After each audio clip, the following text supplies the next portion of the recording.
Hi అండి. First of all వచ్చేసరికి అందరికీ చిన్న సారీ చెప్తున్నాను. ఎందుకు అనుకుంటున్నారా, మనం లాస్ట్ టైం అయితే కనుక ఒక ఆఫర్ ఇచ్చాం రక్షాబంధన్కి. 1 వీక్లో కొన్ని ప్రీ బుక్ తీసుకున్నాం, 1 వీక్లో ఇస్తామని చెప్పి. బట్ అది వచ్చేసరికి 15 రోజులు దాటినా సరే కొన్ని ఇవ్వలేకపోయాం. బట్ మొత్తం క్లియర్ చేసాం, ఉన్న ఆర్డర్లు మొత్తం క్లియర్ చేసాము. ఉన్న ఆర్డర్లు క్లియర్ చేసి లేట్ అయింది కాబట్టి మళ్ళీ దాన్ని ఎక్స్టెండ్ చేద్దాము, మళ్ళీ ఇద్దాం ఆలోచనతో మళ్ళీ సేమ్ ఇస్తున్నానండి. సేమ్ అదే కలరు, అదే క్వాలిటీ. లేట్ అయినా సరే తీసుకున్న ప్రతి కస్టమర్ ఫుల్లీ హ్యాపీ. ఆ ఫీడ్బ్యాక్లు మొత్తం నేను ఇన్స్టాలో పెడతాను, ఒకసారి చెక్ చేయండి. ఒక కలర్ ఇచ్చాం కదా అనుకుంటున్నారు, దానికి ఎక్స్టెన్షన్గానే మనకి గ్రీన్ ఒకటి, పింక్ ఒకటి అయితే కనుక క్వాంటిటీగా ఇచ్చామన్నమాట. 3 కలర్స్ క్వాంటిటీగా ఇస్తున్నాము.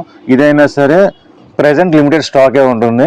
కావాలంటే మళ్ళీ ప్రీ బుక్ తీసుకుంటాను. కొంచెం లేట్ అయినా సరే వెయిట్ చేయగలిగితే కనుక ఖచ్చితంగా ముందే ఇంటిమేషన్ చేసేది తీసుకుంటున్నాను. మొత్తం ఏదైనా సరే రెడీ స్టాక్ అయితే కనుక వెంటనే డిస్పాచ్ అయిపోతుంది.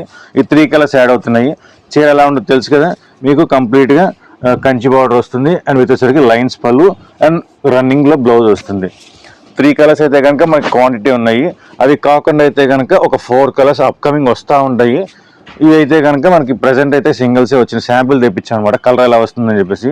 నెక్స్ట్ ఫర్దర్గా అయితే కనుక వస్తుంది. దీని ప్రైజింగ్ ఎంత అనుకుంటున్నారా, మన సేమ్ ప్రైజింగ్ అండి, ఏం మారలేదు. 1500 ఫ్రీ షిప్పింగ్, కంప్లీట్గా మంగళగిరి కంచి బార్డర్.